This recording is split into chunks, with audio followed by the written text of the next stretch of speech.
Kanchipuram Vakula silks, నాణ్యత మా ప్రాధాన్యత. మదీనాగూడ, మియాపూర్, హైదరాబాద్ లో త్వరలో శుభారంభం.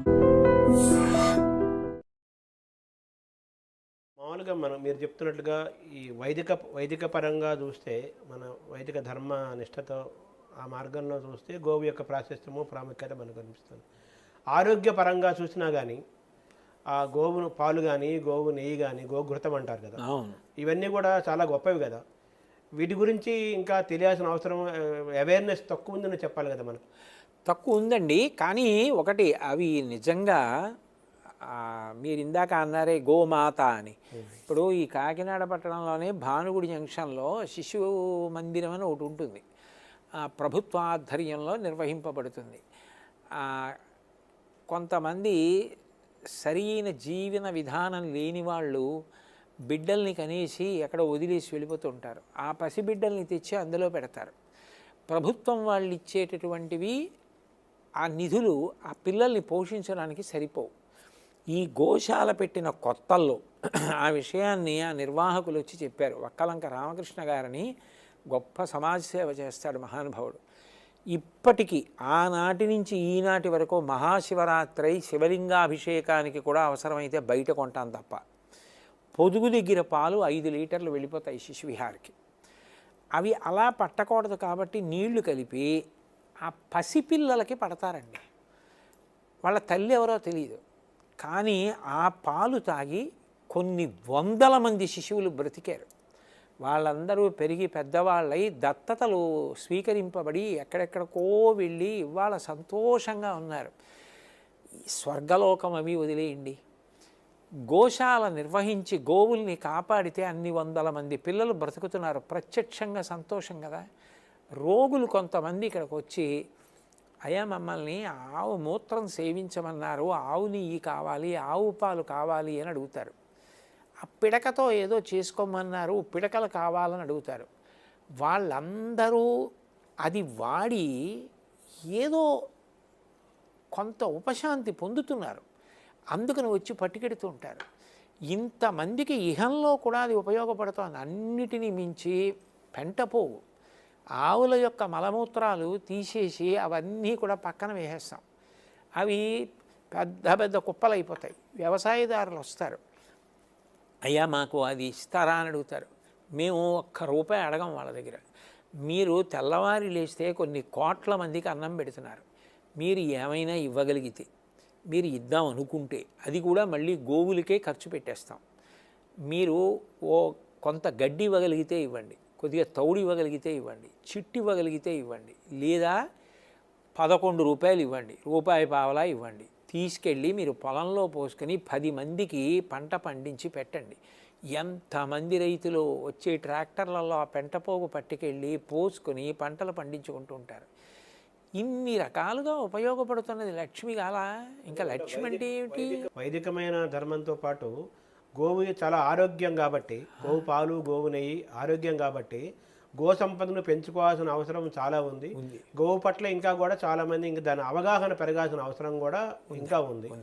అంతే కదా దీని యొక్క సారాంశం. ఇంత సాధనలో, మీ ఆధ్యాత్మిక సాధనలో అరిషడ్ వర్గాన్ని మీరు జయించారా? అబ్బో లేదండి, అంత పెద్ద మాట అనలేను.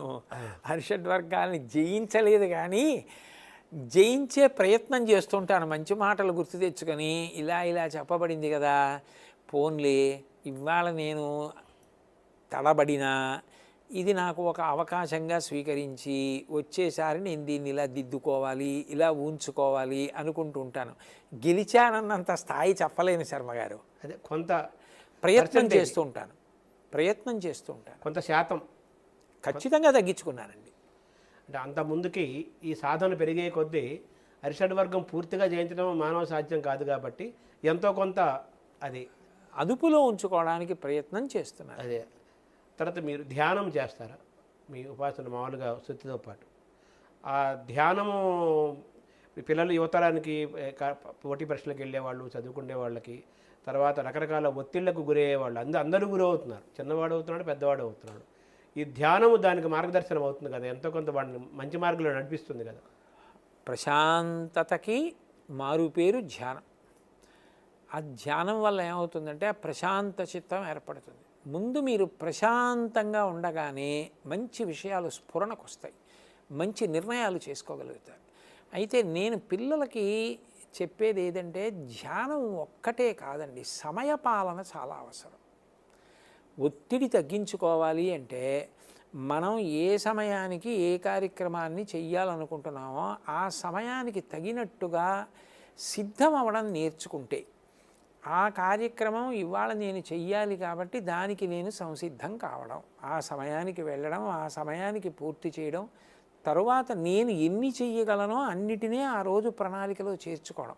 ఎక్కువ చేర్చుకుని ఒత్తిడి పడకూడదు, తక్కువ చేర్చుకొని తమో గుణానికి వశం కాకూడదు. ఒకరోజు ఒక వ్యక్తి నిర్వహించగలిగిన వాటిని చక్కగా నిర్వహిస్తూ వెడితే ప్రశాంతంగా ఉండడం అలవాటు అవుతుంది. అది ధ్యానానికి కొనసాగింపు. అట్లా కాకుండా 23.5 గంటలు ఒత్తిడితో ఉండి అరగంట నేను ఒత్తిడి తగ్గించుకోవడానికి ధ్యానం చేస్తాను అంటే అది మంచి పద్ధతి కాదు. ఒక రోజంతా ధ్యానంగా మారేటట్టుగా చూసుకోవాలి. రివర్స్ అవ్వాలి.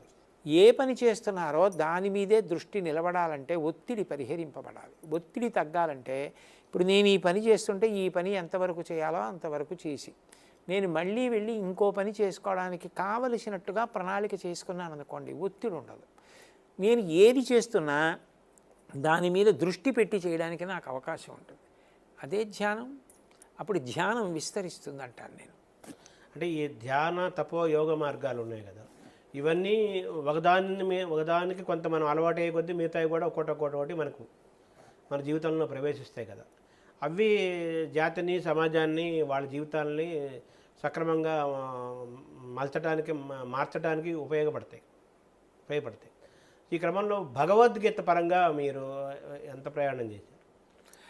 భగవద్గీత అనేటటువంటిది ఆచరణాత్మకమైనటువంటి గొప్ప విషయాలతో కూడుకుని ఉంటుందండి. అపోహలు, అర్థం లేని విషయాలు, ఇటువంటి వాటినన్నింటినీ కూడా నిర్ద్వందంగా ఖండించి యథార్థంగా మనం చెయ్యవలసిన కర్తవ్యత నిష్టని మనకి నేర్పుతుంది. ఇది నువ్వు చెయ్యాలి, ఇది నువ్వు చెయ్యకూడదు.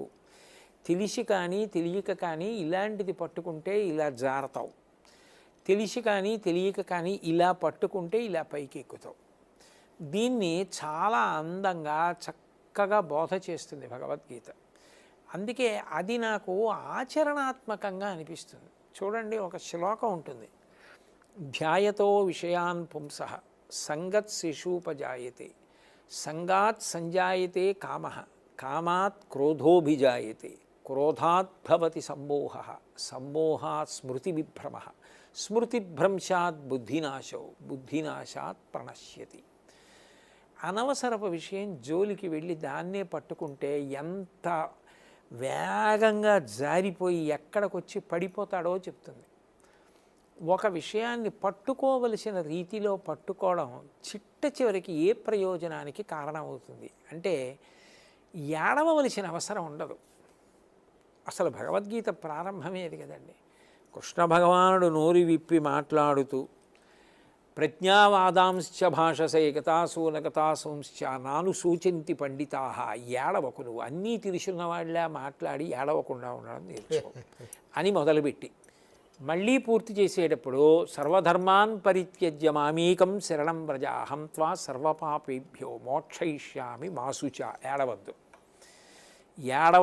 ఏడవకు మధ్యలో భగవద్గీత. అంటే అసలు భగవద్గీత పట్టుకున్న వాడికి ఆచరణాత్మకంగా భగవద్గీతని మనం ఉపయోగించుకుందాం. ఇది కథ కాదు, ఇది ప్రతి శ్లోకం పట్టుకుని అనుష్ఠానంలోకి తెచ్చుకోవలసింది అన్న కోణంలో భగవద్గీతని పరిశీలించి అనుష్ఠిస్తే ఏడవలసిన అవసరం ఉండదు. ఏడవడానికి ఎంత దూరం అవుతాడంటే భగవద్గీతకి అంత దగ్గర అవుతాడని అర్థం. భగవద్గీతకి దగ్గర అవుతాడంటే ఏడవడానికి దూరం అవుతాడు. ఆఖరికి ఆ ఏడుపు మానేయడం అన్నది ఎక్కడి వరకు విడుతుంది అంటే శరీరం పడిపోతోందన్న ఇది అనివార్యమైన పరిణామమే కదా. దీని గురించి వాసాంసి జీర్ణాని యథా విహాయ నవాని గృహ్ణాతి నరోపరాణి తథా శరీరాన్ని విహాయ జీర్ణాన్ అన్యాని సంయాతి నవాని దేహి. ఏడవడానికి ఏముంది? అని ఏడవడానికి అవకాశం లేకుండా బ్రతకగలిగిన మనుష్య జన్మ కన్నా గొప్ప జన్మ ఇంకేమిటి ఉంటుంది? అదే